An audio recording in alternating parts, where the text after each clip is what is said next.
કબૂલું છું કે આગ લગાવવાનો પ્લાન મારો જ હતો. આગળ બોલ. એ રાતે હું ટી સ્ટોલની બહાર રાહ જોઈને જ ઊભો હતો. કિંજલને બધા તકીઓ ને ખુરશી ને બધું મૂકીને શટર બંધ કરીને ગયા ને હું પાછલી બારીએથી અંદર આવ્યો. ટી સ્ટોલમાં અંધારું હતું ને કિંજલ ટી સ્ટોલની લાઇટ બંધ કરીને જતી રહી ને હું સ્વિચ બોર્ડ સુધી પહોંચ્યો. હજી તો મેં વાયર કાપવાની શરૂઆત કરી હતી એટલામાં જ મને શટર ખોલવાનો અવાજ આવ્યો અને હું ખૂણામાં સંતાઈ ગયો અને કિંજલ ત્યાં અંદર આવી. એક સેકન્ડ માટે તો મને સમજાયું નહીં કે હું શું કરું. ક્યાં કિંજલ મને જોઈ જશે તો? કિંજલ ગલ્લા પાસે આવી ને અટકી ગઈ અને એને ત્યાં ફોટો ફ્રેમ મૂક્યો ને ત્યાં મને મોકો મળ્યો ને હું ત્યાંથી ભાગી ગયો. પણ ઉતાવળમાં કદાચ મારા ખીચામાંથી એ સોનીનું બિલ પડી ગયું હશે જે મને ખ્યાલ નહીં રહ્યો. હવે બોલો બા, શું કેવું છે તમારે તમારા રાહુલ માટે? ખોટું છે, આ બધું ખોટું છે. નક્કી તમે ત્રણેય જણીઓ ભેગી થઈ કાંઈક રમત રમી રહી છો અને મારા રાહુલ સામે કંઈક દાવ માંડી રહી છો.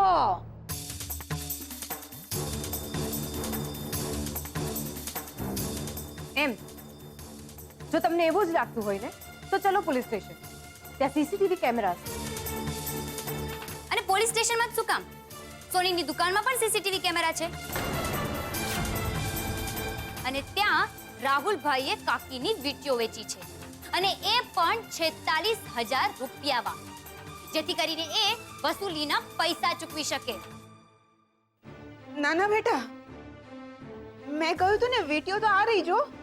હા છે, પણ એ તો 1 ગ્રામની ખોટી વીંટીઓ છે કાકી.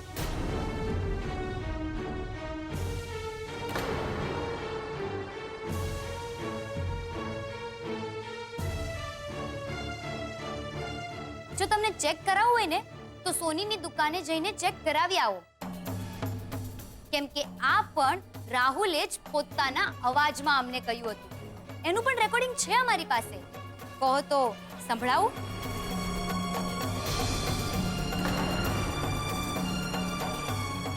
ને એટલું જ નહીં બા, રાહુલભાઈ જ્યારે સોનીની દુકાને વીંટીઓ વેચવા ગયેલા ત્યારે ખુશ્બુ ભીમાણીને સાથે લઈ ગયેલા હતા. અને તમને ખબર છે એને ખુશ્બુ ભીમાણીનો શું પરિચય આપ્યો હતો? કે એ રાહુલની વહુ છે.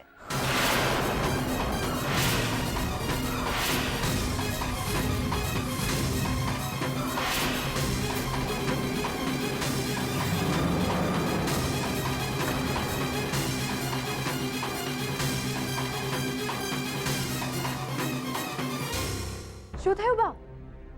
શોક લાગી ગયો? હાય હાય, તમારો રાહુલ તો પરણી ગયો અને તમને બોલાવ્યા પણ નહીં. બા, તમને અમે દીકરીઓ પારકી લાગીએ છીએ ને? તો ભલે રહી અમે પારકી, પણ ચોર તો નથી.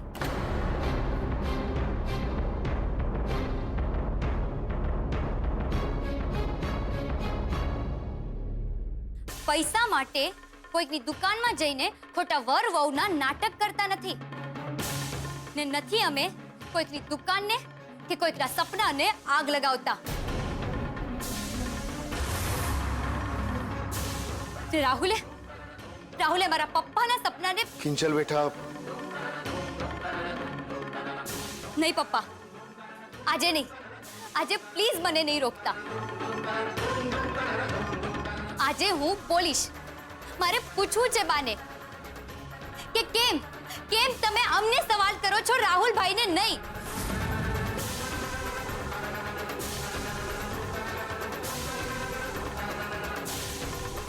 મારે પૂછવું છે બાને કે જ્યારે વસુલીભાઈ એમના નામના ભવાની ટી સ્ટોલને તોડી ફોડી નાખતા હતા તો એમનું લોહી કેમ ન ઉકળ્યું?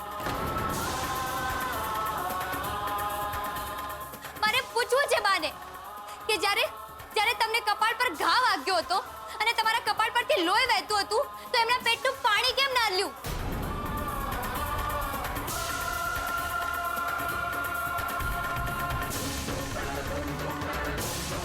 દીકરો દીકરો દીકરો, હંમેશા દીકરો જ કરો છો ને? તો બા, શું પપ્પા તમારા દીકરા નથી? ને દીકરો નથી એટલે એમને મર્યા પછી સ્વર્ગ નહીં મળે એમ જ ને? પણ બા, એવો દીકરો શું કામનો જે જીવતે જીવત જિંદગીને નર્ક બનાવી નાખે?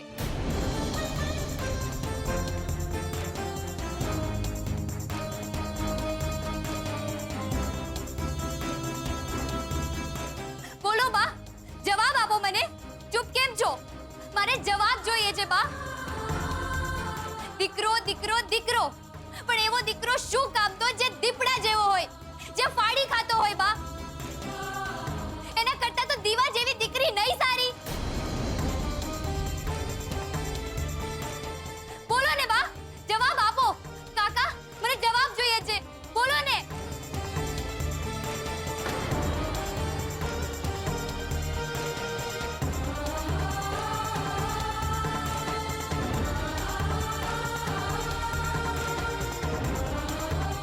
હવે જો રાહુલે આ ભૂલ રિપીટ કરી છે ને, તો હું ભૂલી જઈશ કે એ મારો ભાઈ છે.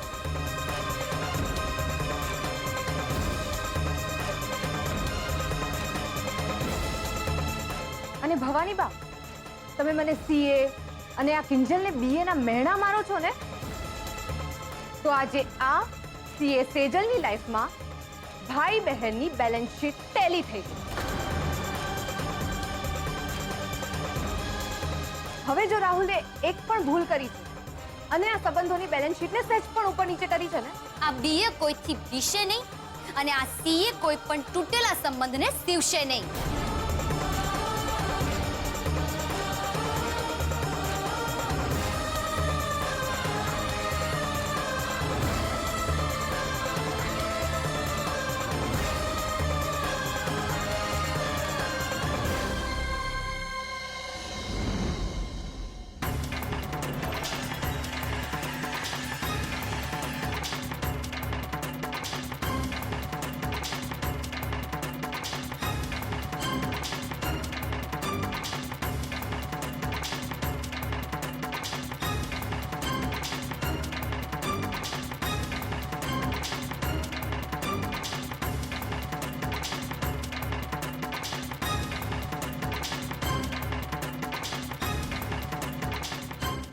નાલાયક તરત તને એક કામ કીધું તો એક કામ. અરે રાઘવ, બસ કર ભાઈ સાહેબ. દબેડી નાખો મારા છોકરાને. અરે એને ફસાવવામાં આવ્યો છે. એ બિચારાનો કોઈ ગુનો નથી. અરે ગુનો તો મારો છે બા કે હું આવા અક્કલ મઠ્ઠાનો બાપ છું. નાલાયકને એક વાયર કાપવા કીધો પણ એ નો કાપી શક્યો.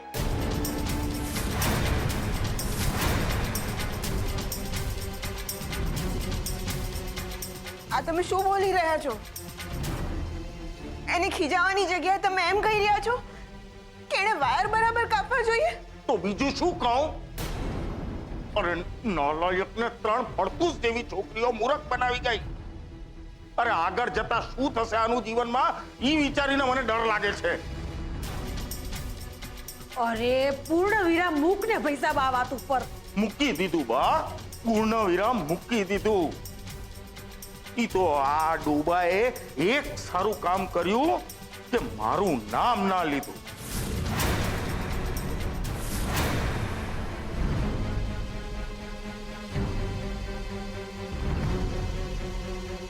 તો ક્યાંથી લઉં?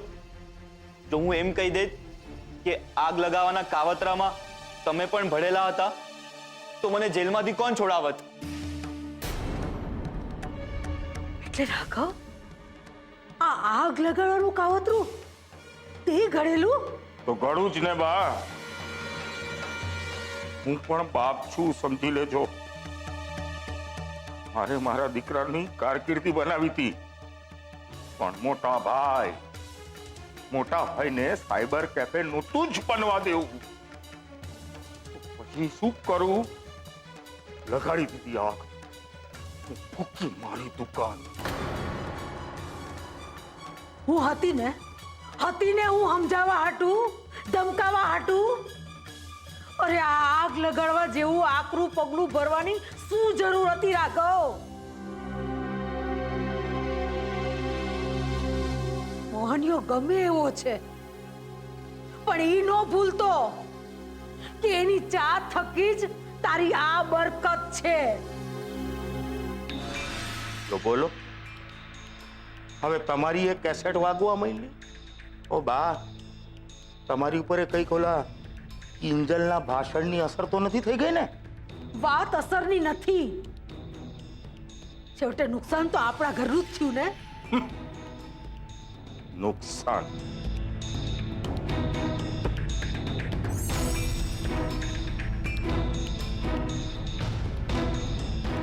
મારું જે સપનું તૂટ્યું એ મારું આખું કરિયર ખાડામાં ઘૂસી ગયું. એ નુકસાનનું શું? તારી વાત સાચી દીકરા, પણ આ બધું કર્યા પછી તને શું મળ્યું? Police station? આ તો એ છોકરીઓની ભલમનસાઈ કે એમણે ફરિયાદ પાછી લઈ લીધી. નહીં તો વિચાર કર, તું શું કરત? મેં વિચારી લીધું છે કે મારે શું કરવાનું છે, અને લોકોની નજરમાં વિલન સાબિત કરીને પોતે હિરોઈન બનતી ફરે છે. જોઈ લઈશ, એકે એકને જોઈ લઈશ. ના બેટા, નફરતથી કોઈનું ભલું થતું નથી. ને મારે કોઈનું ભલું કરવું પણ નથી. ને બા, તમે જ કહો છો ને કે આદુ ખાઈને પાછળ પડી જવાનું, તો આજથી મેં પણ નક્કી કરી લીધું છે. ઓલી બીએ ને બીવડાવીને રહીશ, ઓલી સીએ ના લીરે લીરા ઉડાડીશ. કે ક્યાં ટેલી કરવું કે ક્યાં સીવું એનું ભાન પણ નહીં પડે. અને રહી ઓલી ફૂલબેટ, એને તો હું જોઈ લઈશ. હા, તમે આશીર્વાદ આપો.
બા, જમવાનું તો સાવ ઠંડુ થઈ ગયું.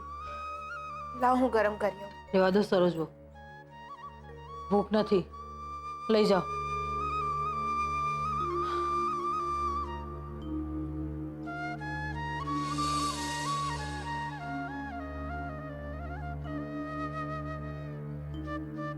બા, ભૂખ નથી કે મન નથી? તારે જી સમજવું હોય એ સમજ, પણ મારે ગળે આજે કોળિયા નહીં ઉતરે. ભૂખ તો મારીએ મરી ગઈ છે બા.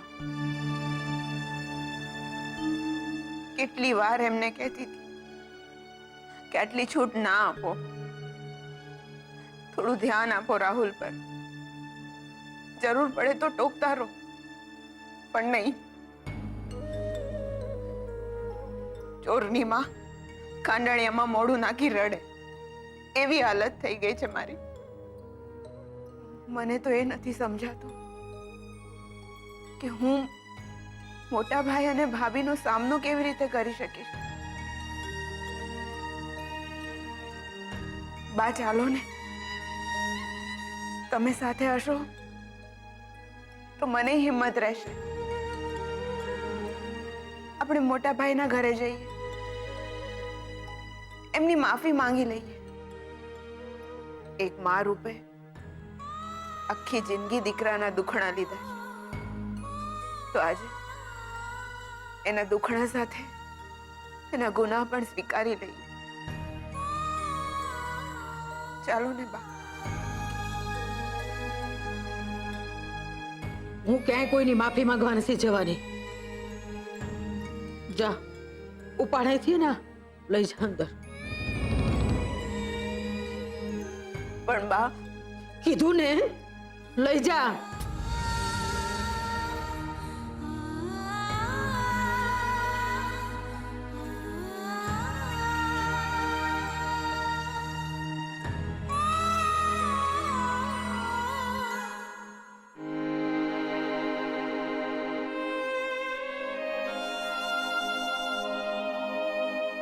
કયા મોટે માફી માંગુ રાઘવના કર્યાની.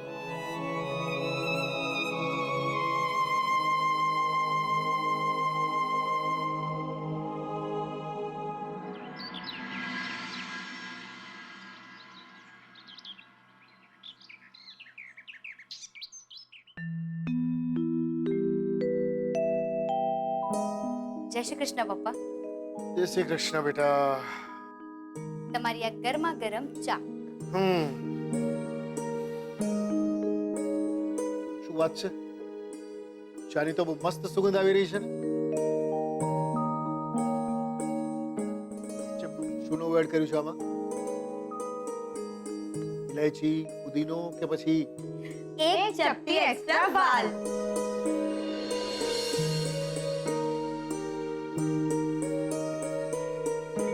તો હવે મારે ચાખવી જ પડશે.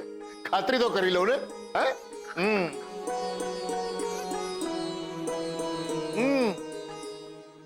વાહ, અરે ચામાં તો માત્ર ને માત્ર મારી દીકરીનું વાલ છે. ચા, ખાંડ ને દૂધ તો દેખાતા જ નથી. ચાલો, બધા હસી બોલી રહ્યા છે એટલે લાગે છે કે બધું બરાબર છે. તે બરાબર શું કામ ના મમ્મી? અમારી પાસે છે ને કિંજલ ધ ગ્રેટ જાદુગર. આબ્રાકડાબ્રા કરી બધું જ ટેન્શન છૂમંતર કરી નાખ્યું. પપ્પાના ફેસ પરનું પણ અને દુકાનનું પણ. હવે મને પૂરેપૂરો વિશ્વાસ છે બેટા કે તું જીવનમાં ક્યારે ભૂલી નહીં પડે કે ક્યારે કોઈ ભૂલ પણ નહીં કરે. લ્યો બોલો, બધી ક્રેડિટ આ કિંજલને. જાણે અમે બંને તો આયા રામ ને ગયા રામ. બોલી તું બોલી ખરી. મને થયું કે હજી સુધી બીજલ બોલી કેમ? તો બોલું જ ને પપ્પા. આખરે રેકોર્ડિંગ નો ઓરિજિનલ આઈડિયા તો બીજલ ભટ્ટ નો જ હતો. આ કિંજલે તો મારી કોપી કરેલી. થેન્ક યુ, ખૂબ ખૂબ થેન્ક યુ તને. અને તમને બંનેને પણ ખાસમ ખાસ થેન્ક યુ. ખુશ?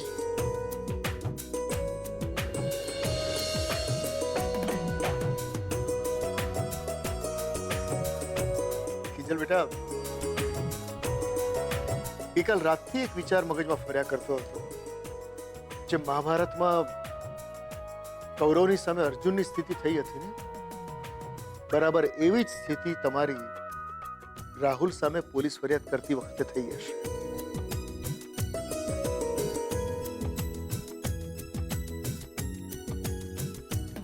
પણ હું ખુશ છું બેટા, ખૂબ ખુશ છું. કારણ કે તમે માત્ર યુદ્ધ નથી જીતી બતાવ્યું, તમારી અંદર મૂકેલા મારા વિશ્વાસને પણ જીતી બતાવ્યું છે.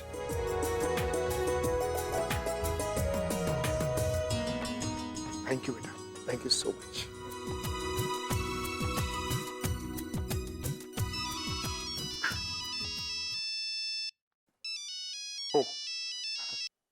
હા રાજેશભાઈ, બોલો બોલો બોલો.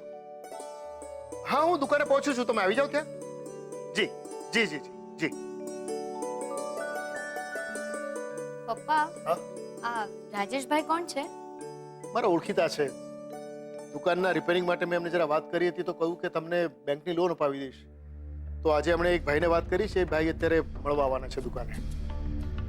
પણ પપ્પા લોન મોંઘી નહીં પડે?